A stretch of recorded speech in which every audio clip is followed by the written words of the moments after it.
In the beginning was the Word, and the Word was with God, and the Word was God.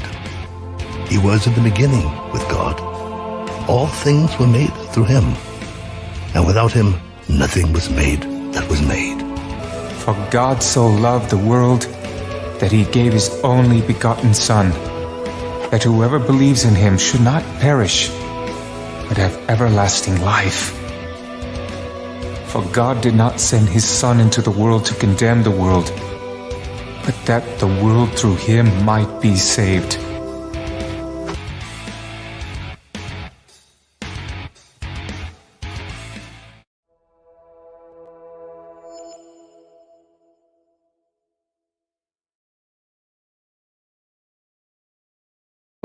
Hi, I'm Jake Johnson. You're watching Untethered Live on a Sunday night.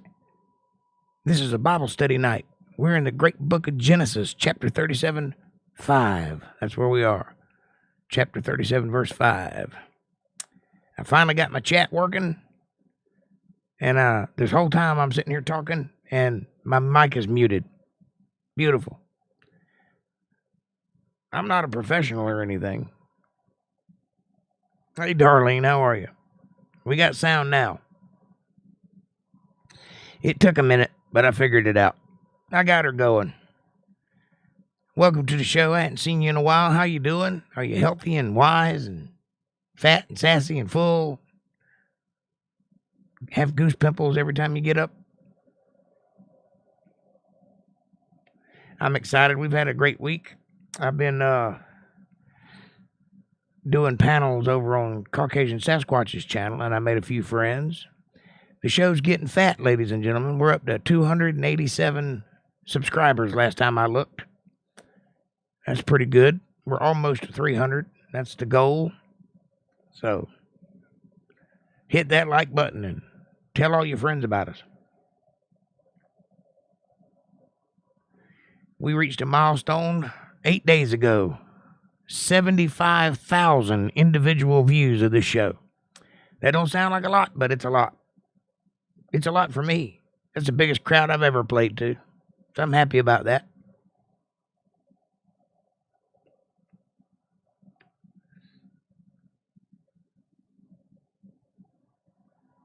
I hear you now. I'm good. I hope you are too. Yeah, I'm doing pretty good. Can't complain. Been busy. Busy. It's been a long 2 weeks. I don't know if you're aware of this or not, but I recently acquired a new machine to run my podcast, a new computer, top of the line, all the bells and whistles, very expensive.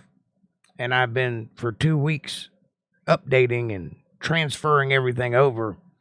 So this is a Windows machine that the podcast is running on now, and it's on its last leg. It's reached its capacity. It's a limit. It can't do anymore. I have no more hard drive space. The memory is maxed out. But that other machine, I could pretty much run Planet Earth with it. But it's a Mac, not a Windows machine. So everything that I use to run my podcast, I've either got to find a Mac version of it or find an equivalent because Mac don't have a version of it and get it running. So for 2 weeks, that's what I've been doing. Updating and uploading and settings and, searching the internet and over and over and over. I just about got it going. It's quite nice. I got a new graphics card on the way, so that's going to bump me up to modern standards. It's pretty nice. And so that's one thing. I've been working a lot. That's another thing, so I'm full-time job, very little time to sleep. And here's the good thing. Now the podcast is all over the world. It's on iTunes. It's on Spotify. It's on Amazon. It's on Google. It's everywhere that they sell podcasts or everywhere that you can download a podcast, you can find this. iHeartRadio, Radio Republic, Overcast, Castbox, a few others I can't think of right off the top of my head. I should have them all memorized, but I don't. Anyway, every time the Bible study goes out, it goes out all over the world. I have set up a network that I can release all of my stuff to everybody. So now I can release my album just like a record label could, and everybody will get it. all over the world. It's pretty nice. Well, if it can be done, you'll get it done. Well, that's the goal. That's what's in mind. I don't know that that's a true statement. I appreciate the confidence, though. But I'll give it a shot. I'll do the best I can do by it. What's that you said about me one time? I could fall in a pile of crap and come out smelling like roses?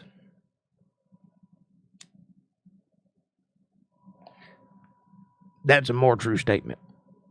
It's because God blesses me. That's why. How are you doing? Have you seen April today? They'll be on directly, I reckon. They sent me a video earlier this afternoon, so I assume they'll be here soon. Likewise with the Caucasian Sasquatch and his crew. And we might have a couple new folks show up. Oh, yeah. I did a last podcast, Friday night, I believe it was. I did an open house. That means that anybody that's got a camera and headphones can come on and be part of the show. I got porn bombed 5 times that night. Porn bombed. Me. Somebody come on and just put up dirty pictures, so I had to get rid of that. I had to actually delete that episode, take it into my computer and edit out all the bad stuff and then re-upload it, which I'm in the process of doing right now on the other machine, and it'll be uploaded tonight. So if you want to see that, you'll just look for the edits and just know that there was dirty stuff everywhere it cuts.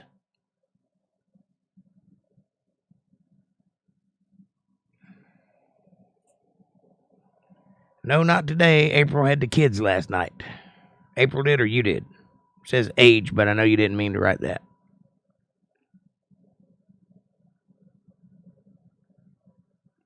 I saw that. Oh, you were watching? I'm sorry. I tried to avoid it, but anyway, that show is up now, or should be up in the next couple of minutes, where you can watch it without fear of damaging your delicate eyes. I know it damaged mine. What they showed, I didn't want to see. Anyway, we're in the book of Genesis, chapter 37, verse 5 tonight. That's where we're going to pick up. And in just a couple of minutes, we'll get started. Just give everybody a chance to show up. And then we'll get rolling. And I'll do the reading thing. How's the show looking on your end? Does it look all right? Everything good? I got this weird shadow right there. It's probably my fish. Something's going across my eye line.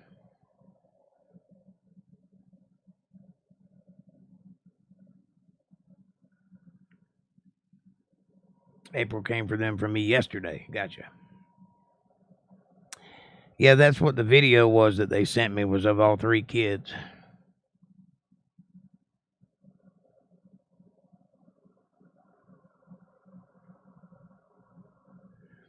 You don't see that shadow right there? That's got to go. I don't know what it is. I think my light's in the wrong place. Anyway, I'll fix that later. It's a minor problem. Most of the people listening to this will be listening to it audio only anyway, so they don't care. That's a pretty cool new development in the podcast. We got audio versions of the podcast out all over the world now. And I'm pretty excited about that. It's exciting. I feel like I'm getting somewhere. Making waves. It only took 4 years. I knew it would be a while. I knew I'd at least have to work a year for free before I started, going places. Well, I had to work for 4 years for free, but now I'm going places. So it's nice. I can't see your face. You can't see my face? That's not good.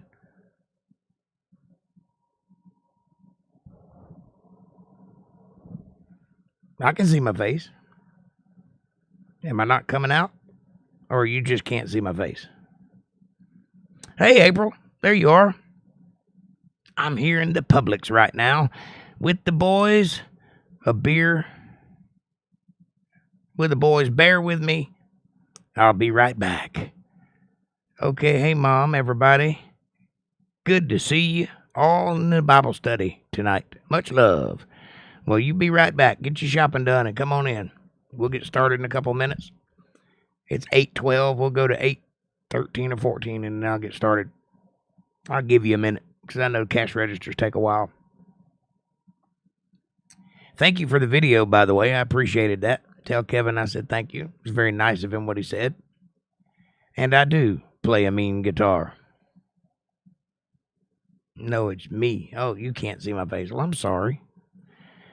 Well, my face is gorgeous, and it's shining all the way across. And when people that can see my face see it, they automatically melt and start quivering. So now there's a good description of what you're supposed to see. None of that's true, by the way, but it's a good description anyway.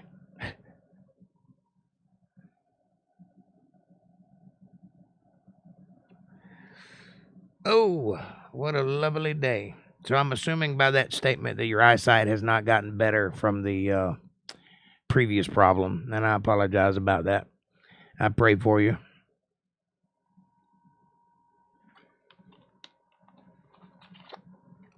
If I was there, I'd give you a big old hug. I got a picture of you hanging over my bed, by the way. I know that's not creepy at all, but it's there, and I didn't put it there, but it's there.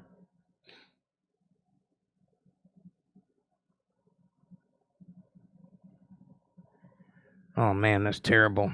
I'm sorry.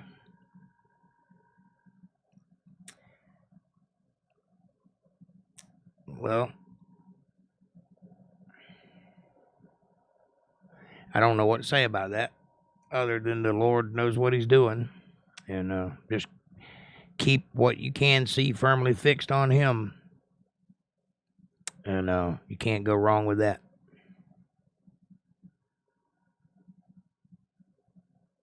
And that's kind of what I've been doing. Keeping my focus. Trying to stay focused on him best I can.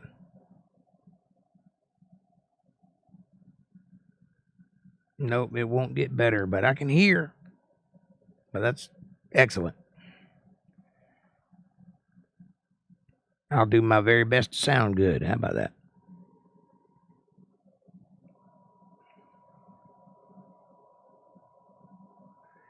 It's not too bad. I'm blessed. Yes, you are. You got a fantastic family.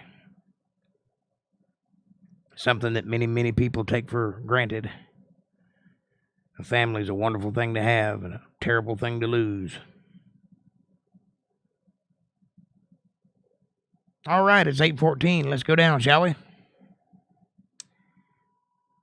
If you got your Bibles handy, crack them open to the great book of Genesis, chapter 37, verse 5. That's where we left off last week. That's where we're going to pick up tonight. And it goes, 5, 6, 7, 8. And Joseph dreamed a dream, and he told to his brethren, and they hated him yet more. They didn't like it. His dream was a little bit haughty. See, Joseph is a pretty boy. He's the youngest of the crowd and everybody's favorite. And his brothers don't like it a bit. They think he's arrogant, cocky. I know a little something about that. And he said unto them, Hear, I pray you, this dream which I have dreamed. For behold, we were binding sheaves in the field. Translation, we were picking wheat and baling it in hay bales. And lo, my sheaf arose and also stood upright, and behold, your sheaves stood round about and made obeisance to my sheaf. Hey, brothers, please listen to me. I've got this dream that I've had where I'm the king and you're the servants. You shouldn't feel bad about that because that's the way God wants it, but that's what the dream is telling me. Don't you agree? They're like, no, I don't. I'm the king. You're the servant. No, it's not going to work that way. And his brethren said unto him, Shalt thou indeed reign over us? Well, yeah, that's the idea. Or shalt thou indeed have dominion over us? And they hated him yet more for his dreams and for his words. You can't blame the kid. He's just telling his brothers what his dreams are.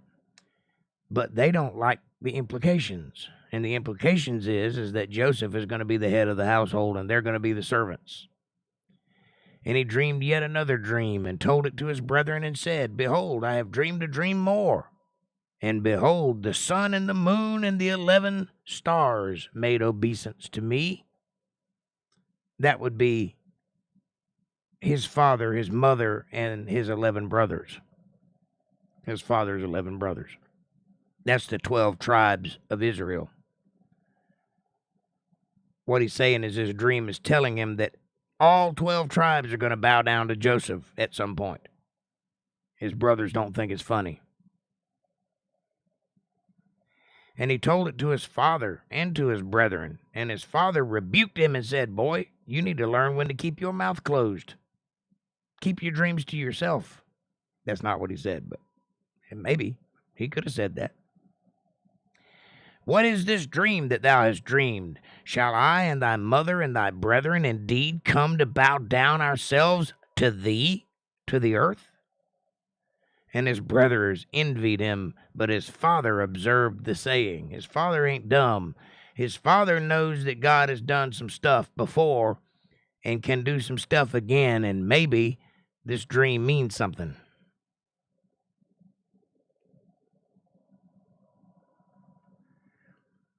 And his brethren went to feed their father's flock in Shechem. And Israel said unto Joseph, Do not thy brethren feed the flock in Shechem? Don't we all do the same job as you do? Come, and I will send thee unto them. And he said to him, Here I am. Well, that whole family has that statement. Here I am. Anytime somebody goes a-calling for them, God calls, Here I am. The lords of the town call, Here I am. Brothers call, Here I am. And there he goes. And he said to him, Go, I pray thee, see whether it will be with thy brethren and with the flocks, and bring me word again. So he sent him out of the vale of Hebron, and he came to Shechem, looking for his brothers. And a certain man found him, and behold, he was wandering in the field. And the man asked him, saying, What seekest thou? And he said, I seek my brethren. Tell me, I pray thee, where they feed their flocks. And the man said, Well, you see that tree over there? You go over to that tree, make a left, and go until you see sunshine, and then you'll find them. That's not exactly what he said, but that's paraphrasing. And the man said, They've departed hence, for I hear them say, Let us go to Dothan. And Joseph went after his brethren and found them in Dothan. Dothan is in Alabama, by the way. I think. And when they saw him afar off, even before he came near unto them, they conspired against him to slay him. That's not a very nice thing for a brother to do. And they said to one another, Behold, this dreamer cometh. Look at this boy coming diddy-bopping across the field there. We could kill him and nobody'd even know. We could just blame it on some rabid wolves and we'd be rid of that mouth over there talking about being our king. He ain't going to be nobody's king. He's just a little boy. Let's take care of him. Everybody but Reuben. And that's where the Reuben sandwich comes from. Now, therefore, and let us slay him and cast him into some pit. And we will say some evil beast hath devoured him, and we shall see what will become of his dreams then. And Reuben heard it, the sandwich, and he delivered him out of their hands and said, Let us not kill our brother. Are you a moron? You don't kill your brother. He's your brother, for God's sakes. And Reuben said unto them, Shed no blood, but cast him into this pit that is in the wilderness, and lay no hands upon him, that he might rid him out of their hands, to deliver him to his father again. See, Reuben's trying to save his brother's life. He thinks that he'll drop him in this little pit, and he'll be trapped, but he'll be alive. And his brothers will eventually forget that they're mad, and he'll come back and save him later. That's not how it goes down, but Reuben's in the right place here. He's got his heart in the right spot. And it came to pass when Joseph was come unto his brethren, and they stripped Joseph out of his coat of many colors, the coat that was on him. that his father had made him. Nice coat. It's the inspiration for a Dolly Parton song. Anyway, they didn't like it, so they stripped it off of him. And they took him and cast him into the pit, and the pit was empty, and there was no water in it. Well, he's not going to drown. That's a good thing. He's not going to have anything to drink either. And they sat down to eat bread, and they lifted up their eyes and looked, and behold, a company of Ishmaelites from Gilead comes with their camels bearing spicery and balm and myrrh, going to carry it down to Egypt. Well, if you know anything about the Ishmaelites, Ishmael is Isaac's brother, who is the uncle or great-great-uncle of these people that we're talking about. And Ishmael is the guy who started the beginnings of what would eventually become the Islam religion. And Isaac is the guy that started what would eventually become the Christian religion. So we got two opposing brothers and two opposing ideologies in the same family. Turns out they're the world's biggest religions. So these Ishmaelites are from that family. They don't rightly recognize them because they've been separated for so long, they probably don't even know each other. But they are related, as are most people at this period. And Judah said unto his brethren, What profit is it if we slay our brother and conceal his blood? Come, let us sell him to the Ishmaelites. Let not our hand be upon him, for he is our brother and our flesh. Oh, now you think about that. And his brethren were content. Yeah, let's make some money off the little bastard. So they sold him as a slave. Then there passed by Midianite merchants, merchantmen, and they drew and lifted up Joseph out of the pit and sold Joseph to the Ishmaelites for 20 pieces of silver. And they brought Joseph into Egypt. Bye-bye, Joseph. How are they going to explain that to their dad, by the way? I sent my favorite son to go meet you, and you come back empty-handed. Where's my boy? And Reuben returned to the pit, and behold, Joseph was not in the pit, and he rent his clothes, which is a Hebrew way of saying he mourned for him, mourned the loss of him, because he didn't know that his brothers had sold him, you see. They did it while he was out working, and they split the 20 pieces of silver amongst themselves. Reuben got none, of course. And he returned to his brethren and said, The child is not, and I, whither shall I go? And they took Joseph's coat and killed a kid of the goats and dipped the coat in the blood. And they sent the coat of many colors, and they brought it to their father and said, We have found, this we have found. Know now, it be thy son's coat or not. What he's saying is this your son's coat? We found it in the field. See, the father doesn't know that they met with Joseph. All he knows is he sent Joseph after them, and they were 3 or 4 days ahead of him. So they're saying that he never got there. They never seen him, but they found this coat as they were coming back. And they're telling their father this, which is a blatant, out-and-out lie, because they sold him for 20 pieces of silver. And his father knew it and said, It is my son's coat. An evil beast hath devoured him. Joseph is without doubt rent in pieces. Well, no, he's a slave now, but as far as you think, he's dead. And Jacob rent his clothes and put sackcloth on his loins and mourned for his son for many days. Well, yeah, the hardest thing a father can do is lose his son. That's a hard thing. And Jacob obviously loved him very much and obviously mourned the loss of him very much. His brothers are total shitheads for doing what they did, but they did it. And they managed to keep the secret for a long time. Let's see how it works out. And all his sons and all his daughters rose up to comfort him, but he refused to be comforted, and he said, For I will go down into the grave unto my son mourning.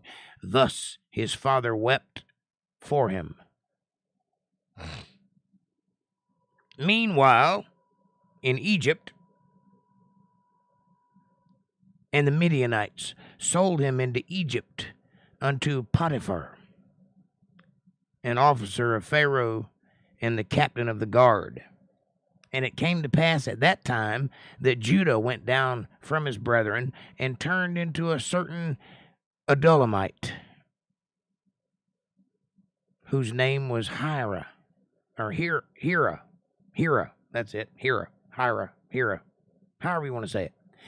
And Judah saw there a daughter of certain Canaanite, whose name was Shua, and he took her and went in unto her. And she conceived and bare a son, and he called his name Not a very imaginative name, but I like it. And she conceived again, that means she had twins, and bare him a son, and she called his name Onan. Anytime you see this word again in the same sentence, that means that it's happening at the same time another time. So she conceived a son, and then she conceived another son. And she bare those sons. Either they're twins or they're back-to-back, one or the other. But they're using the word conceived and the word bear here, so you can see it one or two ways. Just Kip, somewhat new here. Well, welcome, Just Kip. Enjoy the show. In about 20 minutes, I'll have a Q&A, and you can ask all the questions you like, and I'll answer every one of them. And she yet again conceived and bare a son, and called his name Shelah. And he was at Chezib when she bare him. Now, this is a third son at a separate pregnancy. I'm inclined to believe that these are just back-to-back rather than consecutively. I don't think they're twins. I think they're just like 1 month apart, because the way they wrote that is like she got pregnant, had a baby, got pregnant immediately, had another baby, got pregnant immediately, had another baby. That's kind of what I'm thinking has happened here. Judah took a wife for his firstborn, whose name was Tamar.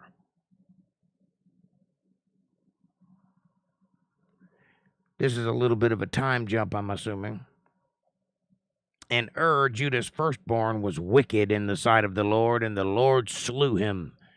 And Judah said to Onan, Go in unto thy brother's wife, and marry her, and raise up seed to thy brother, which is customary in those days.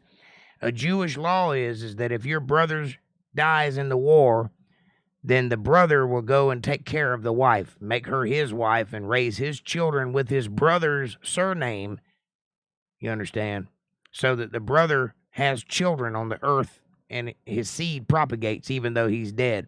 So it's the brother's duty to do so. That's kind of what's happening here. What's up, Abstract? Good to see you, brother. And Onan knew that the seed should not be his. And it came to pass, when he went in unto his brother's wife, that he spilled it on the ground, lest that he should give seed to his brother. So he didn't like his brother, so he didn't pregnate his brother's wife. This is kind of against the law. He's basically pulling out at the right time so that she doesn't get pregnant. Only he's supposed to be getting her pregnant, so he's getting the goodie without delivering the bacon, if you know what I'm saying. That's not really nice. If you're going to get the goodie, you need to give the woman the baby. That's how it works. And he's kind of keeping it to himself. And the thing which he did displeased the Lord, wherefore he slew him also. See, God don't like kind of playing around like that. Yes, his brother was wicked in the sight of the Lord. That doesn't mean that his son will be. And it was his brother's job to make sure she had a baby and gave it his surname, his brother's surname, so that he would have seed on the earth. Yeah, it don't work that way sometimes. Then said Judah to Tamar his daughter-in-law, remain a widow at thy father's house, till Shelah my son be grown. That's the last son to be born.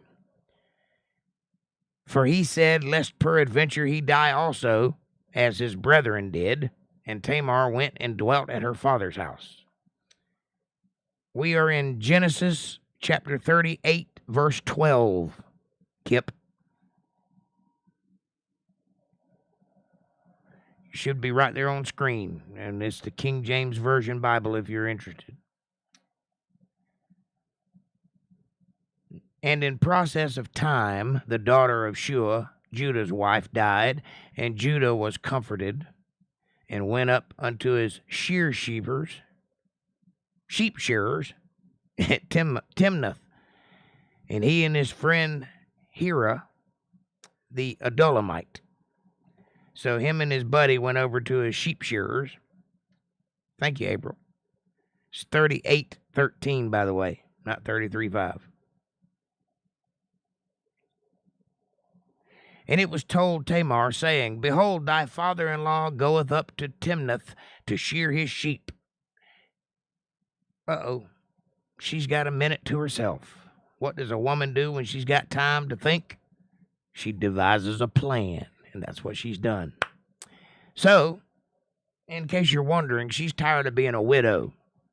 She had the brother, and he died. She had the brother's brother, and he died. So the father-in-law said, well, you get to be a widow from now on until my son is grown. Well, she don't want to wait that long. She wants a kid. She wants him now because her eggs are drying up. So she devises this brilliant plan to get seed from this family right now, one way or another. Watch and see what she does.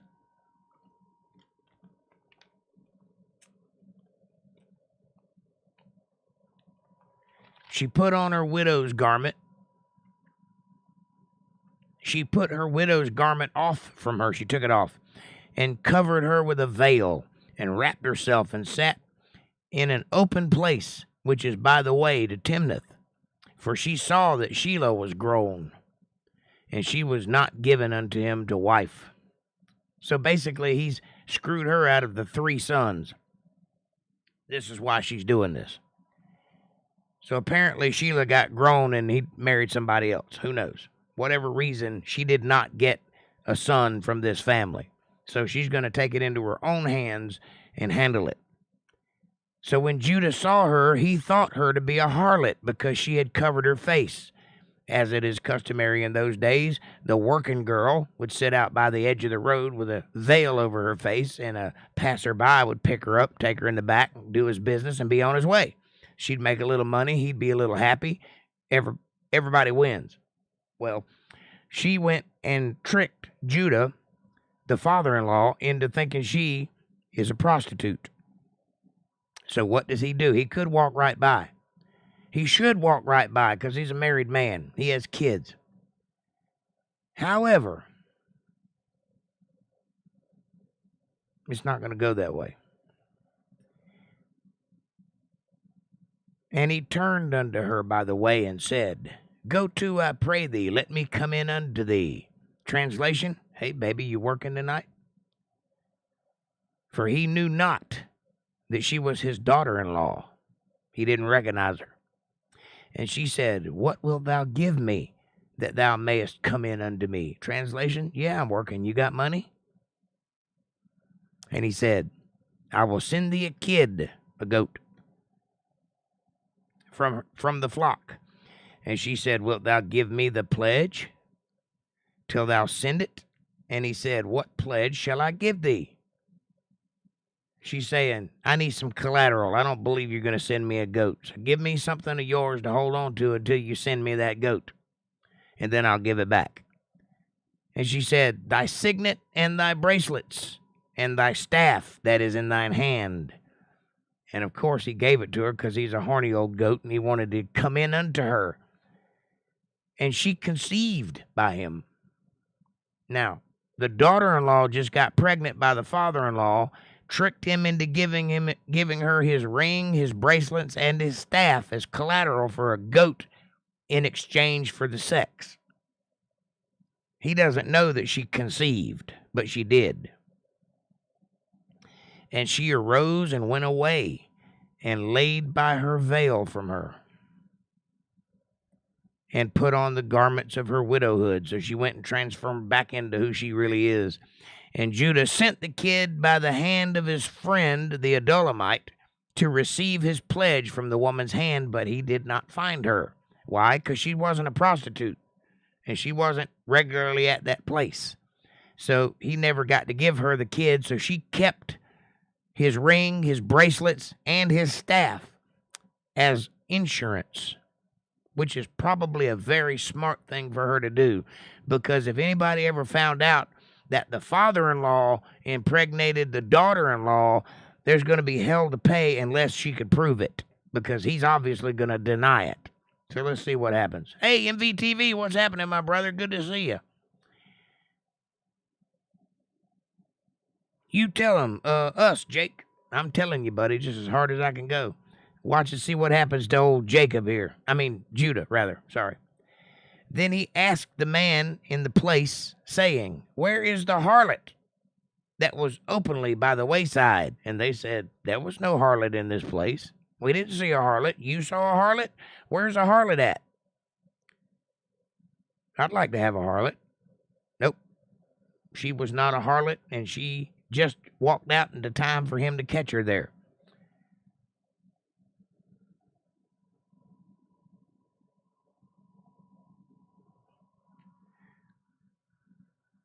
Too much rap over there, to be honest. I hear you, buddy.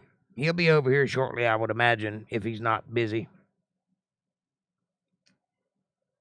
He knew not, should have known better. Yes, he should have known better, but he didn't. He didn't recognize his own daughter-in-law while he was having sex with her. She kept her face covered, and obviously that was enough.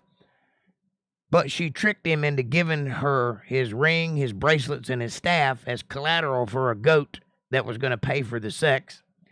But as soon as he left, she bailed and went back home, transformed back into the way she normally looks. So when he came with the goat, as he said he would, he was a man of his word. She wasn't there. He couldn't find her because she's not a prostitute that works that area. Okay, moving on.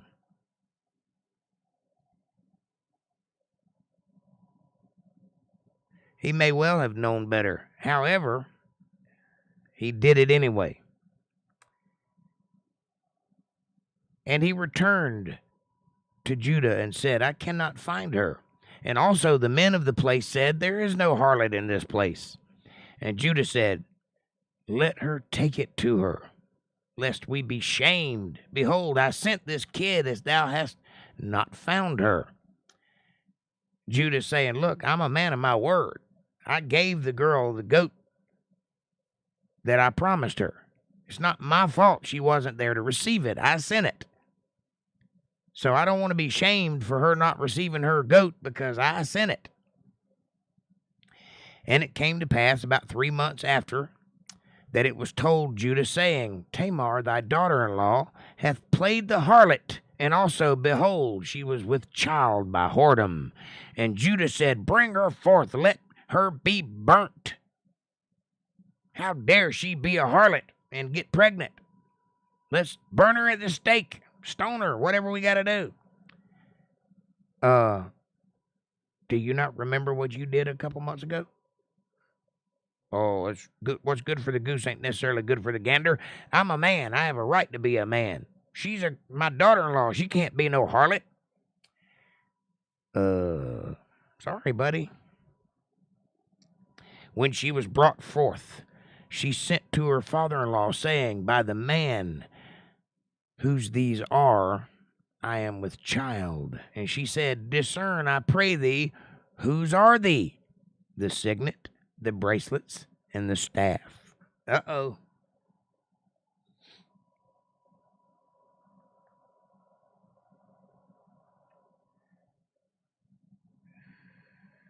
That's right, MVTV.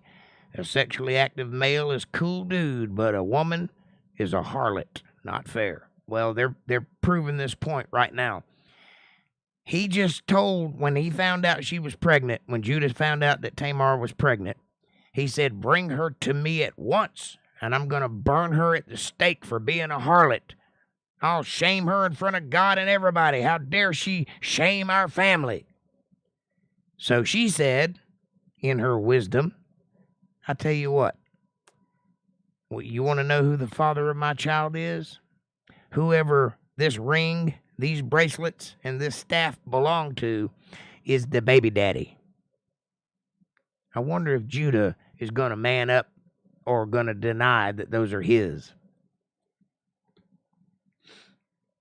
And Judah acknowledged them and said, she hath been more righteous than I, because that I gave her not to Shelah my son, and he knew her again no more. And it came to pass in the time of her travail that, behold, twins were born from her. Twins were in her womb. Now, Judah did the right thing. He stood up like a man and acknowledged that he's the guy that impregnated her and took responsibility. And he also learned a lesson, because he realized that she had been more righteous than he, because he promised her a son. And he gave her of his sons, and that boy died. So he gave her the brother of that son, and that boy died before impregnating her. And though he promised her the third son, he was not willing to give it to her because he didn't want him to die also. It's kind of a jealous move, or a father's protectiveness, however you want to look at it. He didn't allow Shelah to give her a son. So she went and got it herself from him, and he fell for it. So she indeed is more righteous than he, and she deserves the inheritance that son brings. Now, you got to understand, in those days, for a woman to not have a son means that she doesn't have a future. It's very important for the woman to be pregnant, because that means her future is solidified. She's protected. She's taken care of. She has a family. She has protection. So she had to get it. She was a wise woman. She did what she had to do, and she got it done. I see nothing wrong with that. And she absolutely deserved that inheritance, Kip. That's correct. And it came to pass, as he drew back his hand, that behold, his brother came out. And she said, how hast thou broken forth? This breach be upon thee. Therefore his name was called Pharez. I missed one, I'm sorry. 38:28. And it came to pass, when she travailed, that the one put out his hand. So remember, she had twins. And the midwife took and bound up the hand with a scarlet thread, as is customary in those days, to tell which was the firstborn. This came out first. And it came to pass, as he drew back his hand, that behold, his brother came out first. So she put the cord on the one hand, but he went back in, and the other one came out. So he was called Pharez, meaning something similar to second becomes first. Anyway, and afterward came out his brother, the one with the scarlet thread upon his hand, and his name was called Zerah. And Joseph was brought down to Egypt. We're back to Joseph now, in case you don't know. That was a sidebar for Judah. Now we're back to Joseph. Joseph has been sold into slavery and brought to Egypt.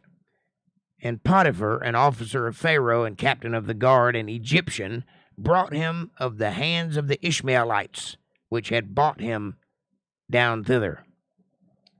And the Lord was with Joseph, and he was a prosperous man, and he was in the house of his master the Egyptian.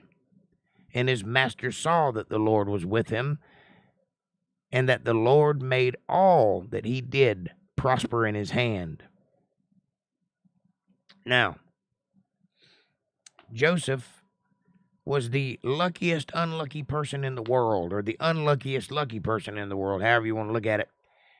His brothers sold him into slavery, but he was a beautiful boy and very talented and very intelligent. So everything he did prospered. Everything he did turned to gold. Didn't take long for the Pharaoh to recognize this and kind of want to be part of that. So he made friends with Joseph. Smart move. And Joseph found grace in his sight, and he served him, and he made him overseer of his house and all that he had put into his hand. So the Pharaoh made him number 2 in the household. And it came to pass, from the time that he had made him overseer in his house and over all that he had, that the Lord blessed the Egyptian's house for Joseph's sake. And the blessing of the Lord was upon all that he had in the house and in the field. And he left all that he had in Joseph's hand. And he knew not aught he had. He didn't know what he had, save the bread which he did eat. And Joseph was a goodly person, well favored, meaning he trusted Joseph so much that he didn't even know what Joseph was doing half the time. Joseph just handled all the business. He handled all the wheat and whatever came out of the field. He handled all the men. The Pharaoh didn't even know what all he had. He just knew that Joseph had it under control. So, this is a well-favored man. And it came to pass after these things that his master's wife cast her eyes upon Joseph, and she said, "Lie with me, baby." These Egyptian boys can't catch a break, can they? The Pharaoh's wife is coming on to Joseph now. She's a socialite, highfalutin, probably used to getting everything she wants, probably been bedding the chamber boys forever, and now she's decided she wants her some Joseph. But he refused and said unto his master's wife, "Behold, my master rotteth not what is with me in this house, and he hath committed all that he hath into my hand." That means you too. There is no greater in this house than I. I'm even above you, lady. Neither hath he kept back anything from me but thee, because thou art his wife. Now then, can I do this great wickedness? How then can I do this great wickedness and sin against God? That's a very important statement there. He's not saying he's sinning against Pharaoh. He's saying that would be a sin against God, because God has blessed all of this.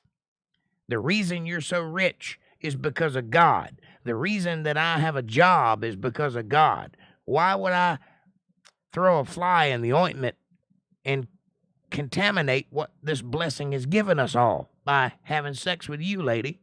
Ain't worth it. And I bet that was a shot to her ego. What do women do when their egos get bruised? They usually lie. And it came to pass about this time that Joseph went into the house to do his business, and there was none of the men in the house there within. He was by himself in the house, and her. And she caught him by his garment, saying, "Lie with me." So he wiggled out of his garments and left. He left his garments in her hand and fled and got himself out of that situation. He did not want to be anywhere near her. He screwed up, though. He left his garments in her hand. Now, keep in mind, Joseph did not do anything wrong here. He did the right thing. But it came to pass, when she saw that he had left his garment in her hand and was fled forth, that she called unto the men of her house and spake unto them, saying, "See, he hath brought in a Hebrew unto us to mock us. He came in unto me and lied with me. And I cried with a loud voice. And it came to pass, when he heard that I lifted up my voice and cried, that he left his garment with me and fled, and got himself out of the situation." Cry rape much, lady? So she's telling these men that he came in and raped her, and when she screamed, he ran. That's not at all what happened. You understand? That's not at all what happened. She is utterly lying to these men. First, she started with an ad hominem. The Pharaoh brought this Hebrew into our house to mock us, and he came in to lie with me.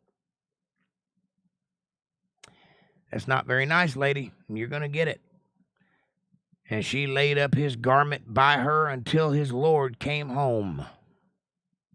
And she spake unto him according to these words, saying, The Hebrew servant which thou hast brought in unto us came in unto me to mock me. And it came to pass as I lifted up my voice and cried that he left his garment with me and fled out.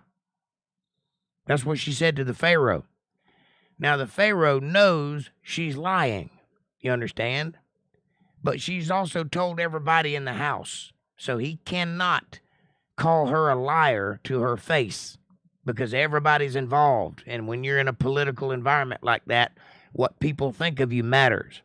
So he's between a rock and a hard place. This is his favorite man who is responsible for all his blessings, and he knows it. And this is his lecherous, adulterous wife, whom he knows is lecherous and adulterous, telling him a lie that he knows to not be true. Mr. Bean and GW, how are you, my friend? I apologize for Friday night's debacle.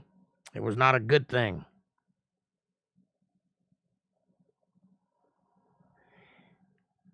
And it came to pass, when his master heard the words of his wife, which she spake unto him, saying, After this manner did thy servant to me, that his wrath was kindled. And Joseph's master took him and put him into prison, a place where the king's prisoners were bound. And he was there in the prison. Now, but the Lord was with Joseph and showed him mercy and gave him favor in the sight of the keeper of the prison. So even in prison, Joseph is doing pretty good. You know, he's not suffering much. And the Pharaoh, by the way, I've got to believe that he put him in prison rather than killing him outright because he knows his wife is lying. That's what I believe. You don't have a wife like that and not realize she's full of it. Anyway, rather than killing him, he put him in jail. And in jail with a keeper that takes very good care of him. And the keeper of the prison committed to Joseph's hand all the prisoners that were in the prison. So he's head of the prison right away. And whatsoever they did there was left the doer of it. Or he was the doer of it. So in other words, he ran the prison from inside. That's pretty nice to be put in prison and end up being the head guy automatically. I'd like that if I had to go to prison. And the keeper of the prison looked not to anything that was under his hand. He didn't even check him, because the Lord was with him, and that which he did, the Lord made it to prosper. And it came to pass after these things that the butler of the king of Egypt and his baker had offended their lord, the king of Egypt, probably because of his wife. She probably tried to bang them too. And the Pharaoh was wroth again against two of his officers, and against the chief of the butlers, and against the chief of the bakers. And he put them in ward in the house of the captain of the guard into prison, the place where Joseph was bound. And the captain of the guard charged Joseph with them, and he served them. And they continued a season inward, or in ward, in other words, in prison. The season is, 4 months? And they dreamed a dream, both of them, each man his dream in one night. Each man according to the interpretation of his dream, the butler and the baker of the king of Egypt, which were bound in the prison. Now remember, this story began with a dream, and it's going to end with a dream. Only this isn't Joseph's dream. This is the baker and the butler's dream. And Joseph just happens to be a person who can interpret dreams. Joseph came in unto them in the morning, and he looked upon them, and behold, they were sad. And he asked Pharaoh's officers that were with him in the ward of his lord's house, saying, Wherefore look ye so sadly today? And they said unto him, We have dreamed a dream, and there is no interpreter of it. And Joseph said unto them, Hey, I interpret dreams. That's not what he said. He said, Do not interpretations belong to God? Tell me them, I pray you. I'll ask God, and he'll tell me what they mean. And the chief butler told his dream to Joseph, and said to him, In my dream, behold, a vine was before me, and in the vine were 3 branches. And it was as though it budded, and her blossoms shot forth, and the clusters thereof brought forth ripe grapes. And the Pharaoh's cup was in my hand, and I took the grapes and pressed them into Pharaoh's cup, and I gave the cup into Pharaoh's hand. And Joseph said unto him, This is the interpretation of your dream. The 3 branches are 3 days. Yet within 3 days shall the Pharaoh lift up thine head, and restore thee unto thy place, and thou shalt deliver Pharaoh's cup into his hand, after the former manner when thou wast his butler. That's pretty good news. What he's saying is, your dream is saying in 3 days you'll be let out of prison and restored your job as the butlers of the Pharaoh. Probably because the Pharaoh will find out that he didn't try to bang his wife and he's in jail for no reason. I'm guessing. I don't like his wife very much. Can you tell? But think on me when it shall be well with thee, and show kindness, I pray thee, unto me, and make mention of me unto Pharaoh, and bring me out of this house. For indeed I was stolen away out of the land of the Hebrews, and here also I have done nothing that they should put me into this dungeon. That's a pretty good deal. I'll tell you what your dream means, but when you get restored and you're in the presence of the Pharaoh, how about do me a solid and talk him out of releasing me, because I didn't do anything wrong. I was sold into slavery, but I made the best of it. I became the leader of his house, and I made the best of it. And I didn't do anything wrong to be put in this prison. So when the chief baker saw that the interpretation was good, he said to Joseph, I also was in my dream. And behold, I had 3 white baskets on my head. And the uppermost basket there was of all manner of baked meats for the Pharaoh. And the birds did eat them out of the basket upon my head. And Joseph answered and said, This is the interpretation of your dream. The 3 baskets are 3 days, yet within 3 days shall Pharaoh lift up thy head from off thee, and shall hang thee on a tree, and the birds shall eat thy flesh from off thee. And he's like, whoa, that's not what I wanted to hear. What about his dream? Well, he's getting out of prison. You're going to be dead in 3 days. So you obviously banged his wife. I'm just saying. And it came to pass the 3rd day, which was Pharaoh's birthday, by the way, that he made a feast unto all his servants, and he lifted up the head of the chief butler and of the chief baker among his servants. And he restored the chief butler unto his butlership again. And he gave the cup into the Pharaoh's hand, just like the dream suggested. But he hanged the chief baker as Joseph had interpreted to them. Yet did not the chief butler remember Joseph, but forgot him. Way to keep a deal there, butler boy. That's not going to go well for you. And it came to pass at the end of 2 full years that Pharaoh dreamed, and behold, he stood by the river. And he waded in the water. No, I'm just kidding. And behold, there came up out of the river 7 well-favored kine, and fat-fleshed.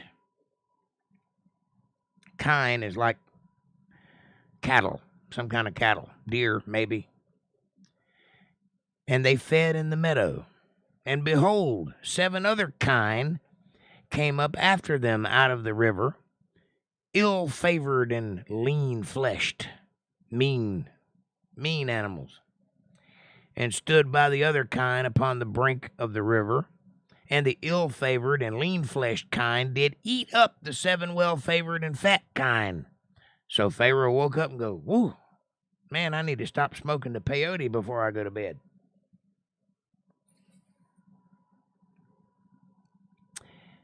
And he slept and dreamed the second time, and behold, 7 ears of corn came up upon one stalk, rank and good, big, full, fat pieces of corn. And behold, 7 thin ears, and blasted with the east wind, sprung up after them. Puny-looking corn. And the 7 thin ears devoured the 7 rank and full ears, and Pharaoh woke, and behold, it was a dream. Man, I really need to stop smoking the peyote before I go to bed. And it came to pass in the morning that his spirit was troubled. Well, I bet so. You've been having weird-ass dreams all night. I bet you ate pork before you went to bed, didn't you? Anyway, he sent and called for all the magicians of Egypt and all the wise men thereof, and Pharaoh told them his dream, but there was none that could interpret them unto Pharaoh. Then spake the chief butler unto Pharaoh, saying, "Oh, you know what? I had a dream, and a feller told me what it meant one time while I was in jail. You know, Joseph. I think that was his name." Pharaoh was like, "I know Joseph. I put him in jail." All right. "I do remember my faults this day," says the butler. "Well, yeah, you remember you promised you was going to talk highly of Joseph and get him out of jail." Pharaoh was wroth with his servants and put me in ward in the captain of the guard's house, both me and the chief baker.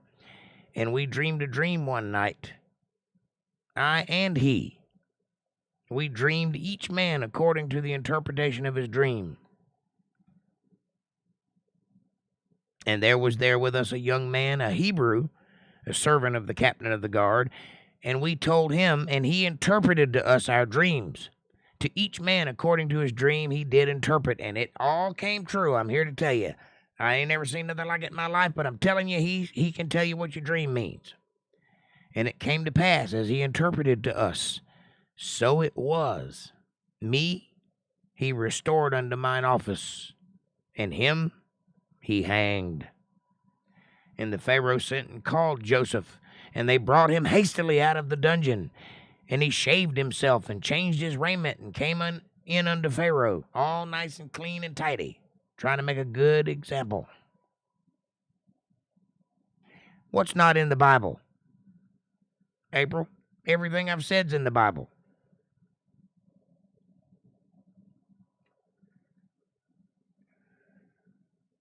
Are you talking about my editorializing what he was saying?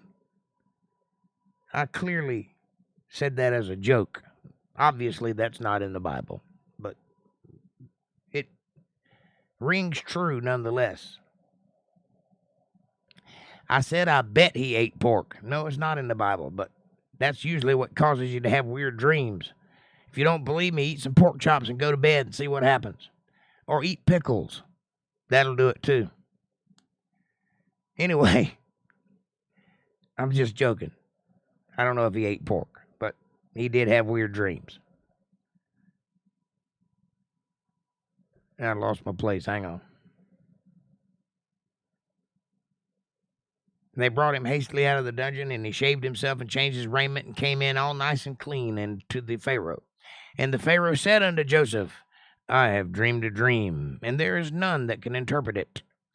And I have heard say of thee that thou canst understand a dream to interpret it. And Joseph said, Me? Yeah, I can interpret your dream. It is not in me. God shall give Pharaoh an answer of peace. Joseph is basically telling Pharaoh, no, you got it wrong. I'm not interpreting the dream. I'm telling God what the dream is, and God interprets it, and I report it. So that's what a prophet does. And Pharaoh said unto Joseph, In my dream, behold, I stood upon the bank of the river, and behold, there came up out of the river 7 kine, fat-fleshed and well-favored, And they fed in the meadow, and behold, 7 other kind came up after them, poor and very ill-favored and lean-fleshed, such as I never saw in all the land of Egypt for badness. And the lean and ill-favored kind did eat up the first 7 fat kind. And when they had eaten them up, it could not be known that they had eaten them, but they were still ill-favored, as at the beginning. So I woke up freaking out because I smoked too much peyote. Anyway, see, these 7 cattle were skinny to start with, and after eating 7 fat cows, they were still skinny. That sounds to me like a famine, but let's see what Joseph says. And I saw in my dream, and behold, 7 ears came up in one stalk, full and good, and behold, 7 ears withered, thin, and blasted with the east wind sprung up after them. And the thin ears devoured the 7 good ears. I don't know how corn can devour corn, but they did. Maybe they had mouths. Who knows? And I told this unto the magicians, but they were none that could declare it unto me. And Joseph said unto Pharaoh, the dream of the Pharaoh is one. God hath showed Pharaoh what he is about to do. Dun, dun, dun. The 7 good kind are 7 years, and the 7 good ears are 7 years, and the dream is one. The 7 thin and ill-favored kind that came up after them are 7 years, and the 7 empty ears blasted with east wind shall be 7 years of famine. This is the thing which I have spoken unto Pharaoh. What God is about to do, he showed unto Pharaoh. Behold, there come 7 years of great plenty throughout all the land of Egypt. You're going to make so much money, you're not going to know what to do with it all. It's just going to be pouring in for 7 years. And there shall arise after them 7 years of famine, where you won't be able to find nothing to eat. And all the plenty shall be forgotten in the land of Egypt, and the famine shall consume the land, and the plenty shall not be known in the land by reason of the famine following, for it shall be very grievous. And for that the dream was doubled unto Pharaoh twice. It is because the thing is established by God, and God will shortly bring it to pass. That means 14 years of serious famine, but 14 years of serious wealth. Now, therefore, let Pharaoh look out a man discreet and wise, and set him over the land of Egypt. I happen to know a guy, if you're interested. Let Pharaoh do this, and let him appoint officers over the land, and take up a 5th part of the land of Egypt in 7 plenteous years. Now, see, let me explain to you what's happening here. Egypt is a very prosperous place at this point in time, but it is by no means a world power. It's still a small country. There at the tip of Africa. It is not world known the world over like it was later. Joseph is in a position to instruct this Pharaoh in a way that will make Egypt the world power. It will make it the most powerful nation on earth if the Pharaoh does what Joseph tells him to do. What he's going to do is, he knows that famine is coming in 7 years, or 14 years, however you look at it, doubled up, 14 years. He knows it's going to happen. So while we got this 14 years of overwhelming wealth and blessings from God, we need to be putting all that up in storehouses. Make storehouses. I don't care what you got to do. Take a whole town and convert it into storehouses and make it happen. Because when the famine hits, you're not going to be able to get food anywhere. and everybody's going to have to come to you. And you're going to dole out your blessings, little bits at the time, and get everybody around you through the famine. And when the famine is over, every country on earth is going to owe you because you saved their lives. And that's going to make you the most powerful king in the land. Very smart move by Joseph here. And Pharaoh would be stupid not to listen to him. Let's see how it works. And let them gather all the food of those good years that come and lay up corn under the hand of Pharaoh, and let him keep food in the cities. And that food shall be for store to the land against the 7 years of famine, which shall be in the land of Egypt, that the land perish not through the famine. Now, interestingly enough, if you go to Egypt and go off the beaten path of the tourist attractions, it takes a little getting to. You could probably ask a guide to show you where it's at. I've seen pictures of it. It's not on the regular tour. It's off. They use it as a trash heap now.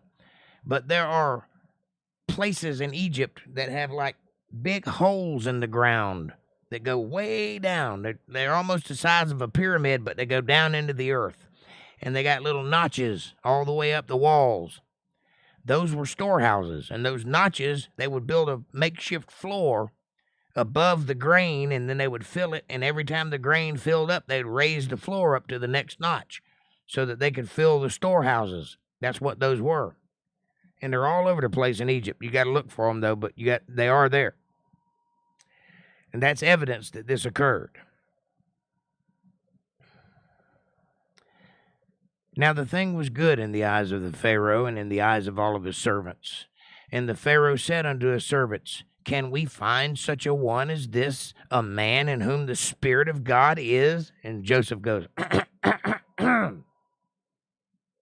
This guy. Pharaoh said unto Joseph, For as much as God hath showed thee all this, there is none so discreet and wise as thou art. Thou shalt be over my house, and according to all thy word shall my people be ruled. Only in the throne will I be greater than thou. That is awesome. Joseph just got his job back plus some.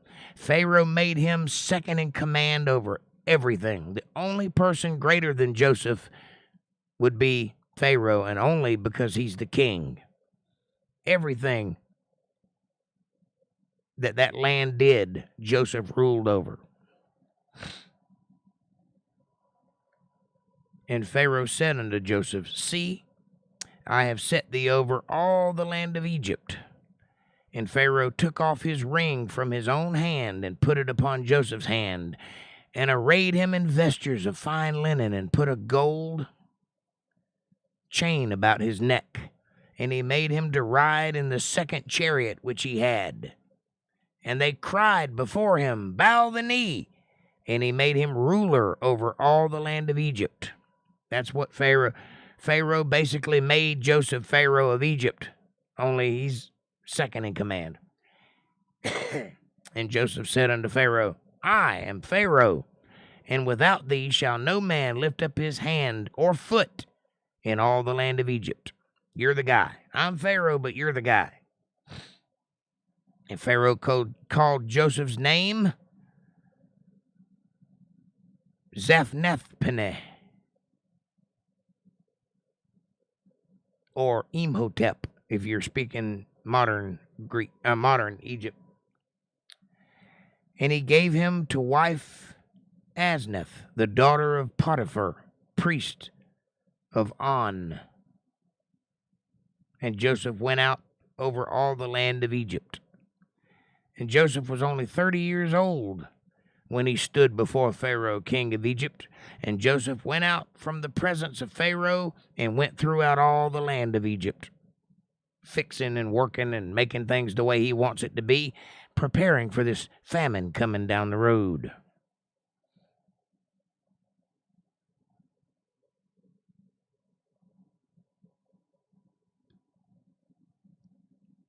And in 7 plenteous years the earth brought forth by handfuls. And he gathered up all the food of 7 years, which were in the land of Egypt, and laid up the food in cities.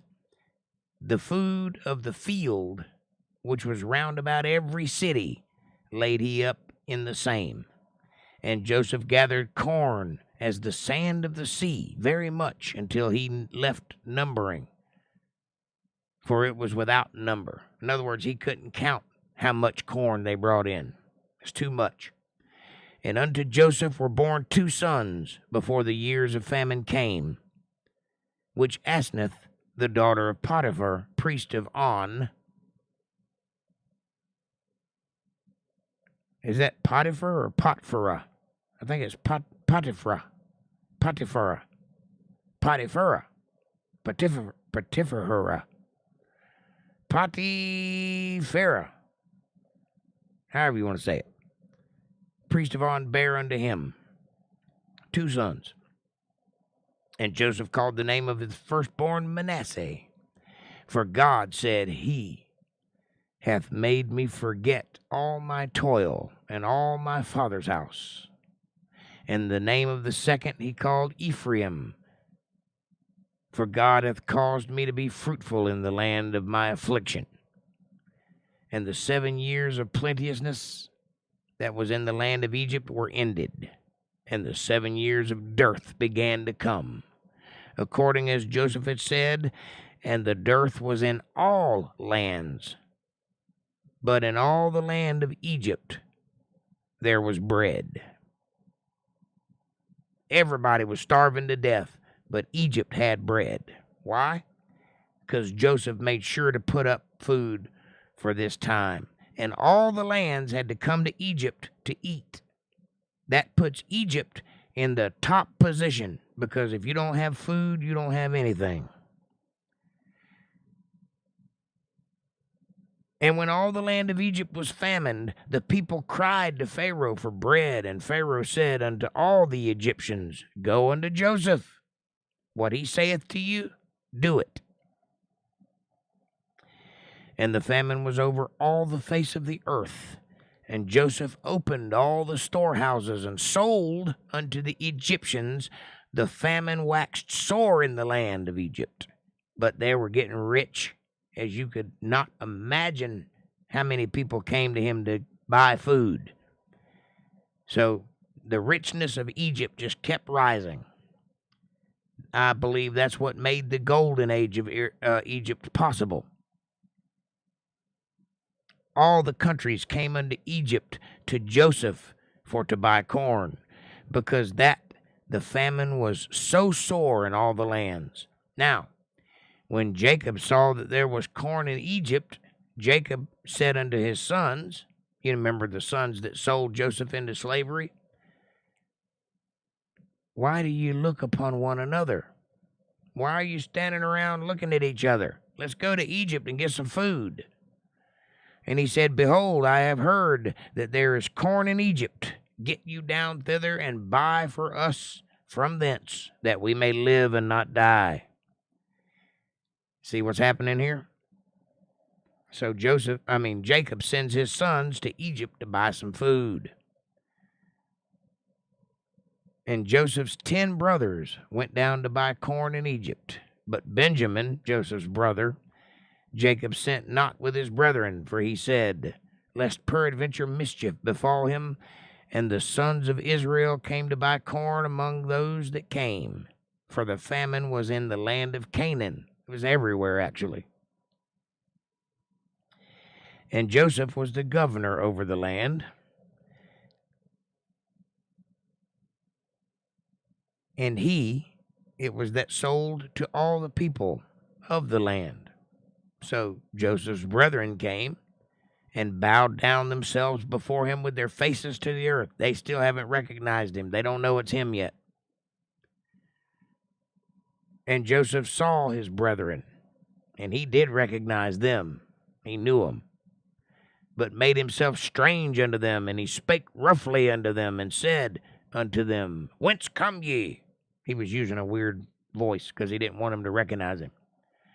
And they said, from the land of Canaan to buy food. And Joseph knew his brothers, but they did not know him. Probably because they didn't expect to see their brother sitting in the king's seat. They thought authority. They didn't even look at him, probably. Probably didn't even make eye contact.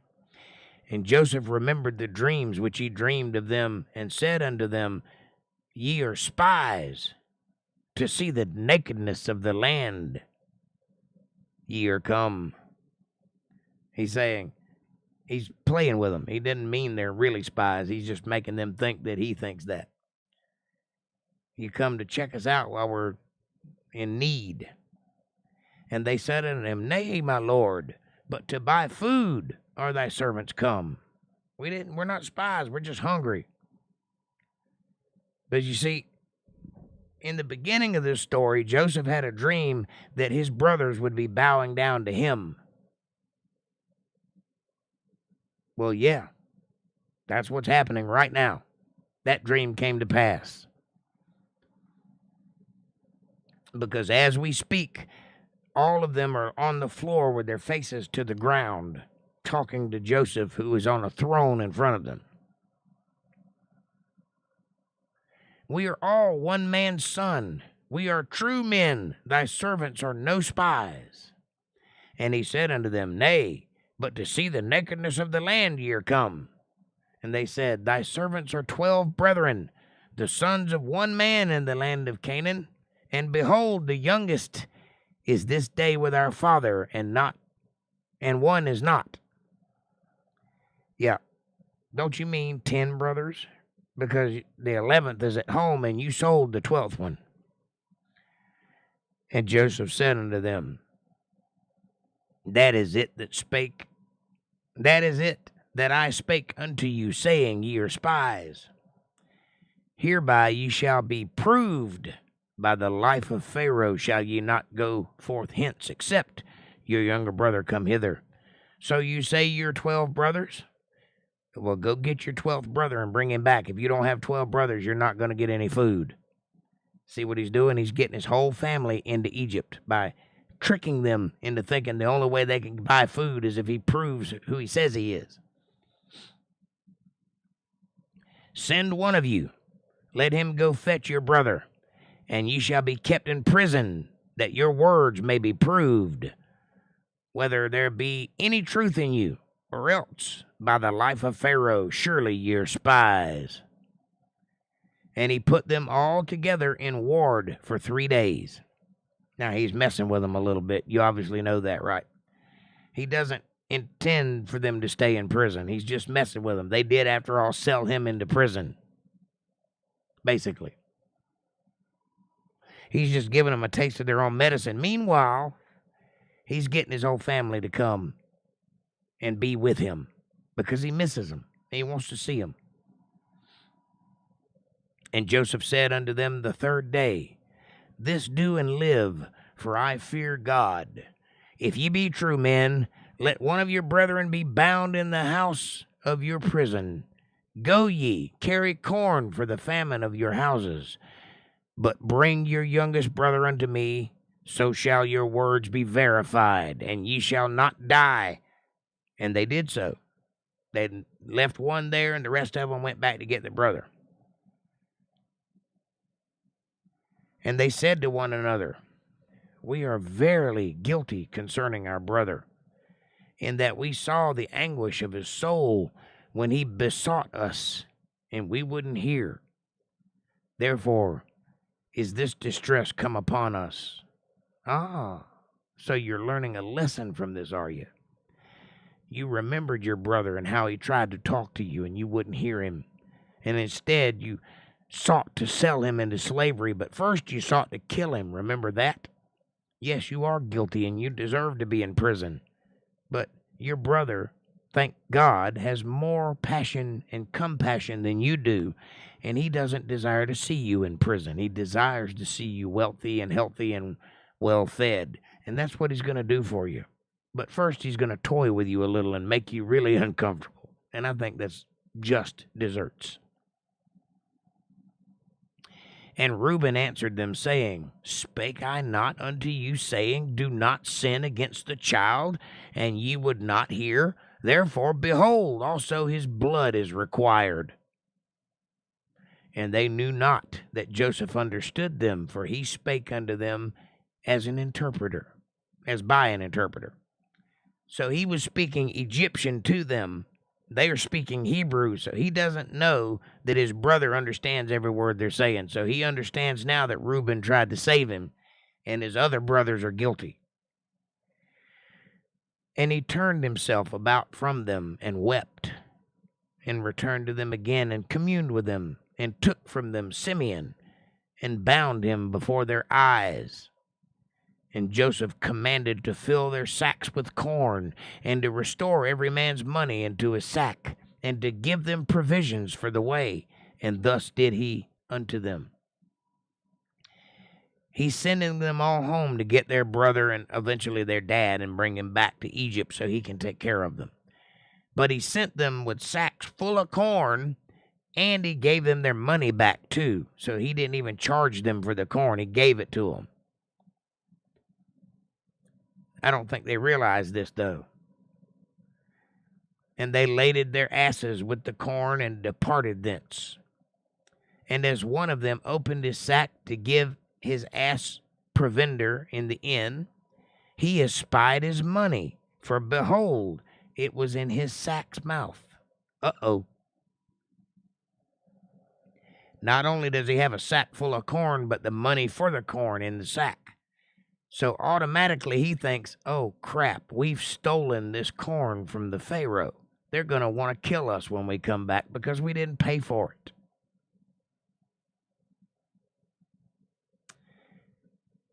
And he said unto his brethren, My money is restored, and lo, it is even in my sack.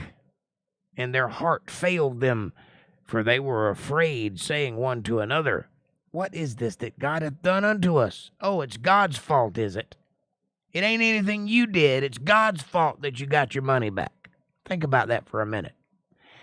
And they came unto Jacob their father unto the land of Canaan, and told him all that befell unto them, saying, The man who is the Lord of the land spake roughly unto us, and took us for spies of the country. And we said unto him, We are true men, we are no spies, but we be 12 brethren, sons of our father. One is not, or one is dead, and the youngest is this day with our father in the land of Canaan. And the man, the Lord of the country, said unto us, Hereby shall I know that ye are true men. Leave one of your brothers, Simeon, here with me, and take food for the famine of your households, and be gone. But bring your youngest brother unto me, then shall I know that ye are no spies, but that ye are true men. So will I deliver your brother, and ye shall traffic the land. In other words, you'll be able to go home. And it came to pass, as they emptied their sacks, that behold, every man's bundle of money was in his sack. And when both they and their father saw the bundles of money, they were terrified. Why? Because they think now that they've stolen this food from the Pharaoh and that they're going to want him dead. That's why they're scared. They don't realize that Joseph had given them their food and their money back. And Jacob their father said unto them, Me have ye bereaved of my children. Joseph is not, and Simeon is not. And ye will take Benjamin away? All these things are against me. And Reuben spake unto his father, the man of reason, saying, Slay my 2 sons, if I bring him not to thee. Deliver him into my hand, and I will bring him to thee again. That's kind of out there, Reuben. You're basically promising your father that if you don't deliver the 2 sons back to him, that you can kill my sons. Of course, he's not going to do that. He's their grandfather, but he's offering up his sons. And he said, My son shall not go down with you, for his brother is dead, and he is left alone. Is mischief befall him by the way in the which ye go? Then shall ye bring down my gray hairs with sorrow to the grave. And the famine was sore in the land. If you cause my son Benjamin to die, you're surely going to kill me too. I can't take another death. My son Joseph is already dead because they think he's dead. You're not going to kill Benjamin too. And oh, by the way, Simeon is being held prisoner, so he might as well be dead. So I've lost 3 sons. I'm not losing 4.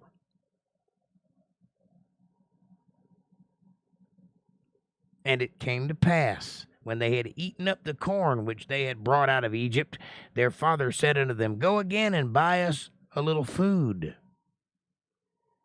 Well, apparently a sack of corn don't last very long amongst 11 brothers and an old man, and wives and daughters. And Judah spake unto him, saying, The man did solemnly protest unto us, saying, Ye shall not see my face, except your brother be with you. If thou wilt send our brother with us, we will go down and buy thee food. But if thou wilt not send him, we will not go down. For the man said unto us, Ye shall not see my face, except your brother be with you. And Israel said, that would be Jacob, the father, Wherefore dwelt ye so ill with me, as to tell the man whether ye had yet a brother? And they said, The man asked. He asked us straight of our state and of our kindred, saying, Is your father yet alive? Have ye another brother? And we told him according to the tenor of these words. Could we certainly know that he would say, Bring your brother down? And Judah said unto his father Israel, Send the lad with me, and we will arise and go, that we may live and not die, both we and thou, and also our little ones. So we got a whole family here to feed, so give up the Benjamin and let's go. You see, while they were in Egypt, Joseph were asking them, probing them, is your father still alive? Do you have more brothers? Because there's only 10 of them there. So he's getting all the details about his family, wanting to know how they're doing. They think he's an Egyptian and that he has designs on them. They're worried about being killed. And now also they have all this corn that they didn't even pay for. So they're worried about going back to see him again, but they got to bring that brother or else he ain't even going to bother with them. Anyway, that's where we're going to leave off for today. Tomorrow night at 8:30, we will pick up in 43:9. That's where we'll continue this story tomorrow and see how this nightmare turns into a dream. See how it works out for him.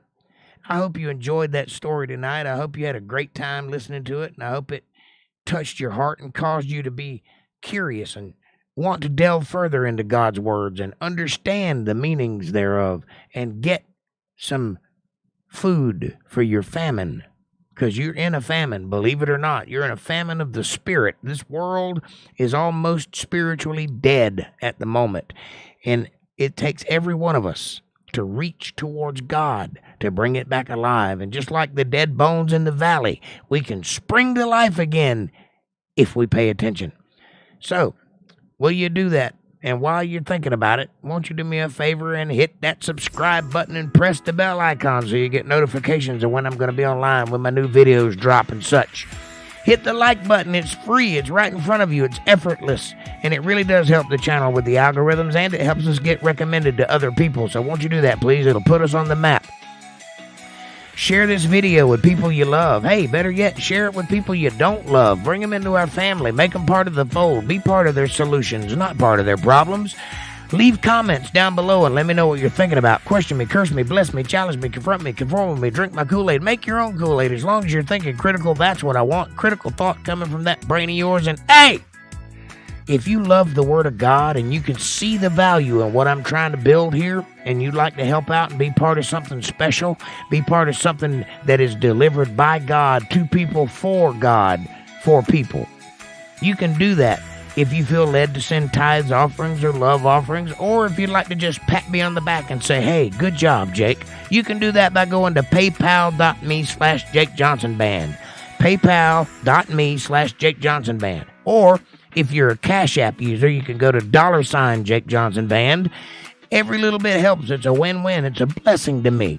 It's a blessing to you too, because God does notice these things. We live in a reciprocal universe, you know. Ask, and you shall be answered. Knock, and it shall be opened unto you. Give, and you shall receive. Keep that in mind, and I thank you, and I will do everything in my power to be worthy of your confidence. And with that, I will take all of your questions and comments now. MVTV says, okay, fine. Even if we didn't get a Kevin Cox Sport Updates stinger, okay, maybe not in a Bible study, but still, good evening, Jake, April, and chat. Hey, MVTV.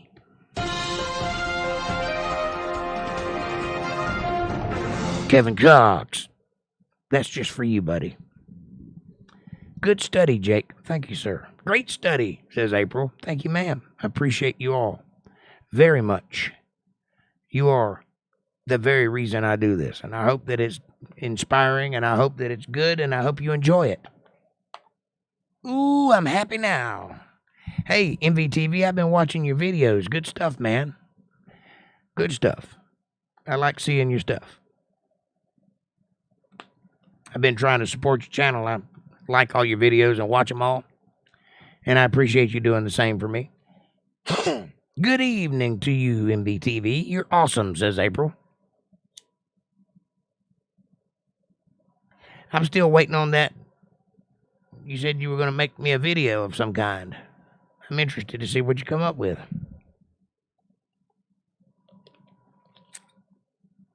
Because you are pretty clever. Thanks. Nice days on the ranch recently with good stuff happening. And back at you both. Amen. That was thrilling, says April. I appreciate that. It is a good story. It's one of the better stories in the Bible, I think. I sent you some background shots, unless they went awry. I didn't receive any that I'm aware of. I'll go check my email after this and see if it's there. I might have missed it. I get a lot of emails, so it's possible that I missed it. Did you send it to UntetheredLivestream@gmail.com, or did you send it to jakejohnsonband@gmail.com? Here's the email address. I'll put it on the screen for you. Well, this is one of them anyway.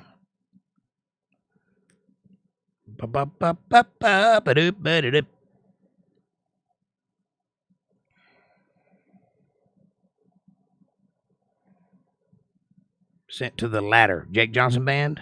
Okay. I'll go check it out. I might have missed it.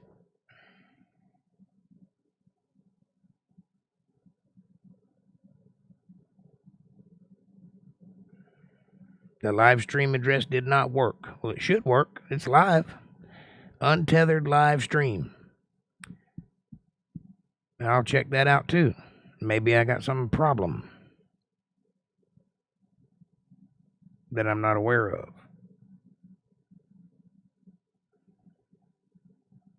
There's a lot I'm not aware of these days. I am in the process of moving everything over to another computer, so it's entirely possible that I missed it. And I've been working on that for about 2 weeks, so I must have missed something in the address. I will do it again. Probably me. It's possible. April says, I love it. Haha. I just realized I wasn't subbed to you, MBTV. I'm sorry. I just subbed to you, okay? Yep, you picked up a sub already. How about that? It's always nice to pick up a sub when you go visit somebody else.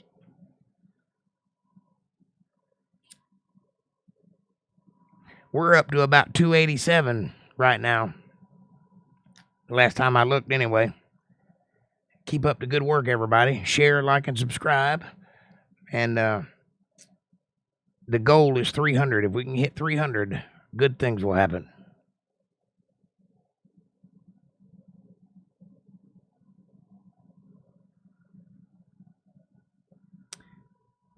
Thanks, April. Never saw a comment from you, but no accounting for others' tastes. And people do have lives.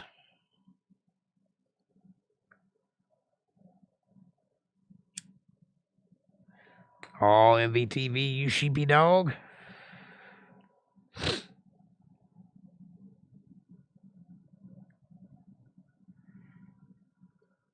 Darlene, are you still with us?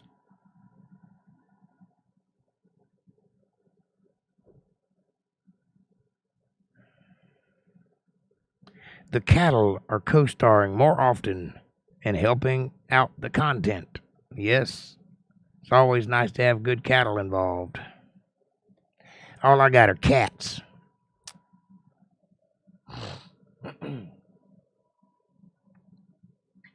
Hey, Jake and April, love you guys. Love you too, Margie. Thanks for coming by. Hope you enjoyed the show. Hope you learned something. April says, yes, you're right. I could have sworn I had subbed you. Geez, eek. Sorry, hun. I am now.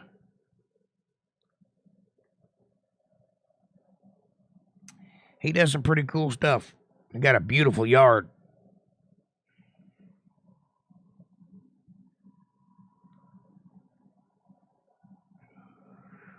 Hello, Aunt Debbie.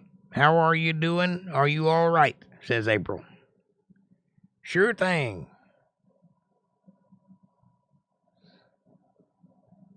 Now we've made it. We're making it, that's for sure. Slowly but surely, one sub at a time. Freaking 1880s ranch farm. Still hard to believe it. And it's pretty awesome that you got it. I'm glad you're enjoying it and making the most of it. And God blesses those who work for that they get and stay true to themselves and each other. And I believe God blesses those who watch this podcast because I ask for it every time. So you just wait and see.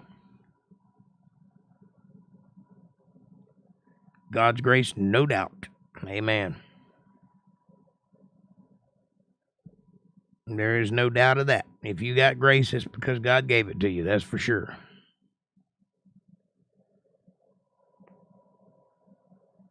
I know that since I started this podcast, I have not needed a single thing. Everything I need is provided for. I don't have everything I want, but I have everything I need. I'm not needing for nothing.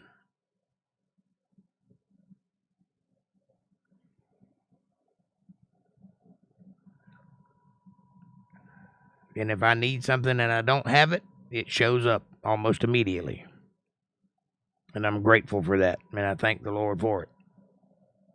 And I believe it's that way because I'm doing his bidding. So let that be a lesson to you all. If you feel like God's telling you to do something, you do it. And watch and see if he doesn't repay you with lots and lots of dividends. I think it was a grace for me, of course, but the landlady was getting dragged down trying to keep it up. Idiot renters in the past. So a win-win. If I make it this winter, you'll make it. Just build you a nice fire and keep it going. Keep it hot. And I'm sure that the landlady appreciates having a good man such as you on her property to keep it up. There will be water if God wills it. My go-to saying when I just give up and can't think of anything else to do. There will be water if God wills it. Amen. That's a good saying. There truly is life in the Word. Sure there is. Absolutely. Amen and amen. Not sure if that's a biblical saying. Do you know, Jake? Yes, I do know, and no, it's not biblical. However, the sentiment is. You don't have to have the exact words right to get the meaning right. And God knows he's a smart God, so all he cares about is that your heart's in the right place. And it is, so you're good. Right. For sure, dude. Like, bitchin'. Listen, God loves every single person on the planet Earth, even the bad ones. And he set in motion a series of events that would cause you to be covered by the grace of God and have a way to heaven regardless of who you are. All you have to do is one thing. For God so loved this world that he gave his only begotten Son. That's the setup. Here's the payoff. So that whosoever believeth shall have everlasting life and not perish. That's celestially, not physically. You're going to die, but you'll have everlasting life in the spirit with the Lord if you believe. That's what you have to do. That's why faith is so important. That's why it's the mantelpiece of this entire religion. Faith is the substance of things hoped for, but the evidence of things you can't see.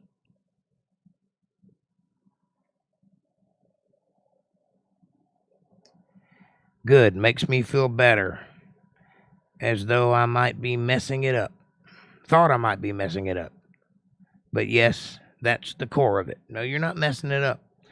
Whatever God wills happens because it's his will that makes all of this possible. So you got the idea. And water is just a euphemism or an expression for whatever it is you're in need of. So the statement is true.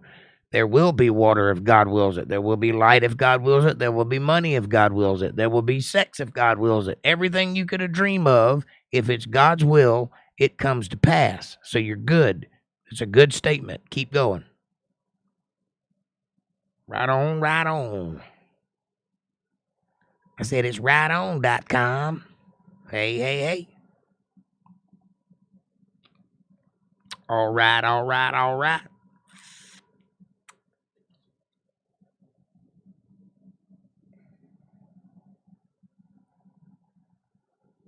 And April says, yes. I totally agree. You guys are smart. You got the idea.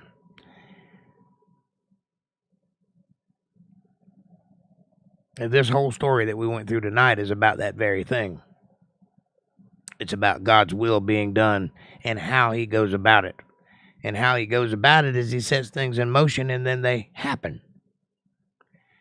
That is not to say that God's in control. I hate that expression because God is most certainly not in control. You have free will. If you have free will, that means that God is not controlling you like a marionette.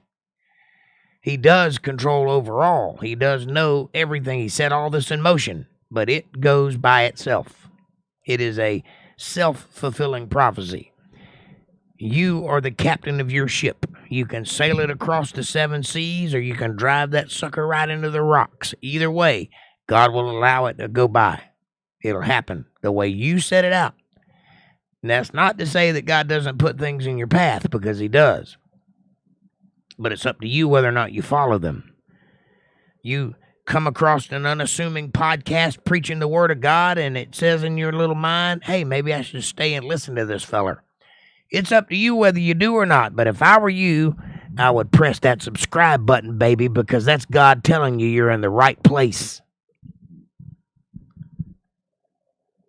And trust me, you are. Really, I believe in having to help or work yourself versus instant gifts or grace. But I swear, it seems to go well with that when I have nothing to do but throw up my hands, give up, and wait for the break. Well, you see, a lot of times God will test you, and he will put you through the ringer, and he will take you right to the brink of you giving up.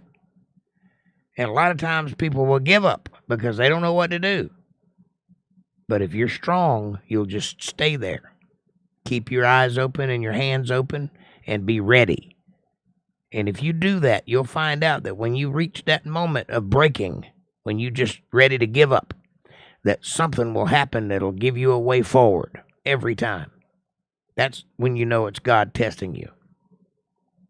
Because he won't put more on you than you can handle, which also is not biblical, but people say all the time. Because the sentiment is right.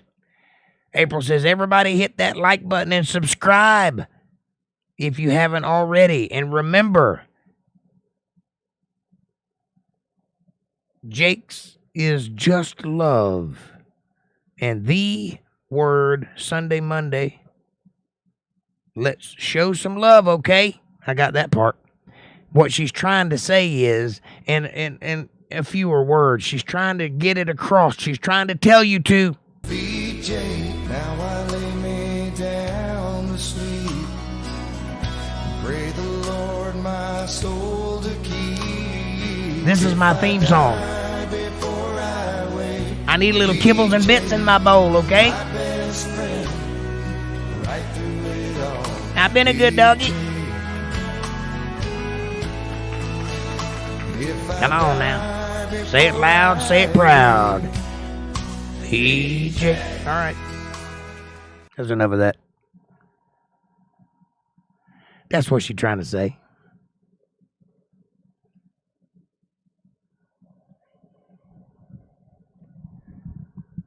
Yes, and same with why would God allow whatever? Well, hell. Would we rather be protected, soft cattle behind safe fences and never allowed out? I think I understand what you're saying. Yes, sometimes you have to pay the price to play the game.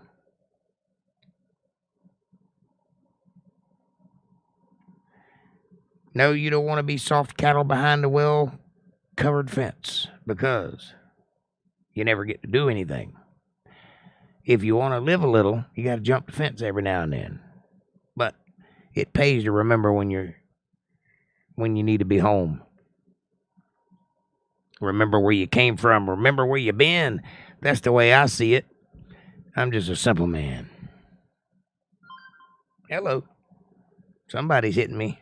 What we got here going on? Who this? Hey, I'm live.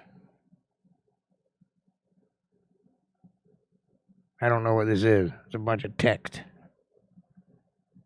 With a bunch of ampersands and 20s.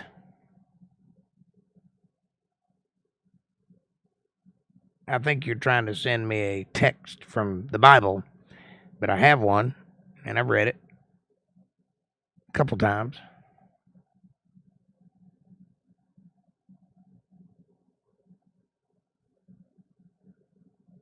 Feed Jake. You can do that by going to paypal.me/JakeJohnsonBand, or if you use CashApp, you can go to $JakeJohnsonBand. Either way, it works. And that's only if you wish to, or if you feel led to. It's up to you. It's between you and God. Show's free, but I'll take it if you want to give it. I need to eat too. Anybody got any questions, comments, catharses, criticisms? Anything else that starts with a C? Yes, for sure. That was in reference to the free show thing. I truly hope you guys had a good time tonight. I did. I had fun. I always love reading the Word of God.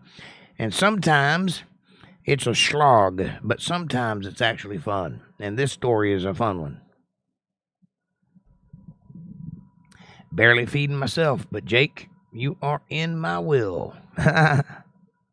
Only is $12 and some comic books, and might have to fight for a buxom gold digger if you're in there. Well, I don't need to be in your will, buddy. Just need to be in your prayers. That's good enough. And it ain't up for everybody to send money, so you don't have to if you don't have it. Now, I'm only asking money if you got it to spare.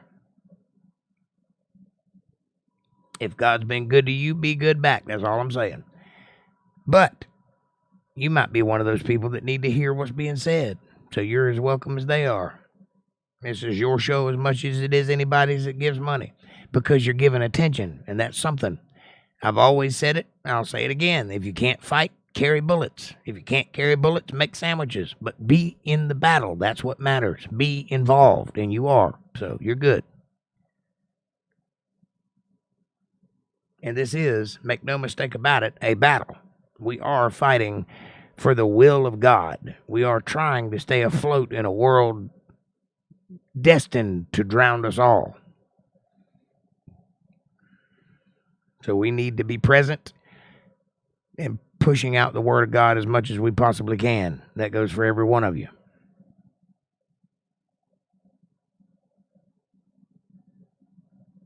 Why are you doing that, MBTV? Barely feeding yourself. Ruh-roh.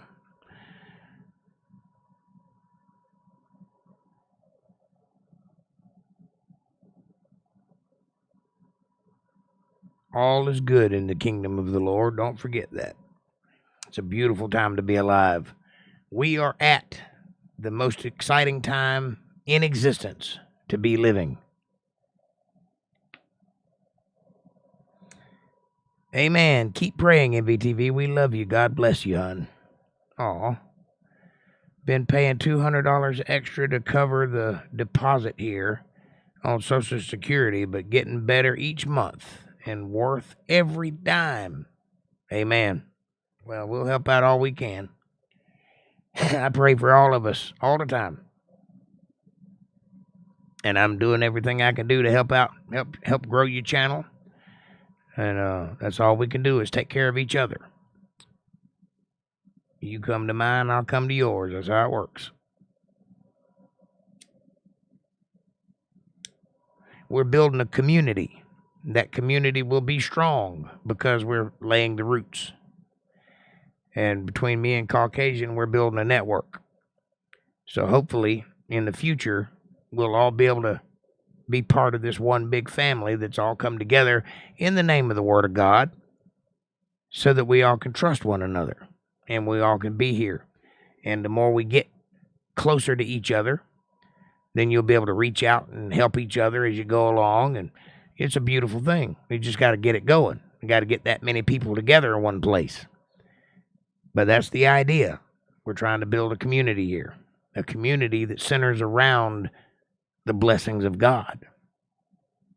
And if everybody knows where they belong, then everything will work out for everyone involved. That's the way I see it anyway. You can't live by yourself. You got to have other people in your life. All right, ladies and gentlemen, we have reached the top of the hour, and it's been one fantastic podcast. I love each and every one of you from the bottom of my heart. I really do.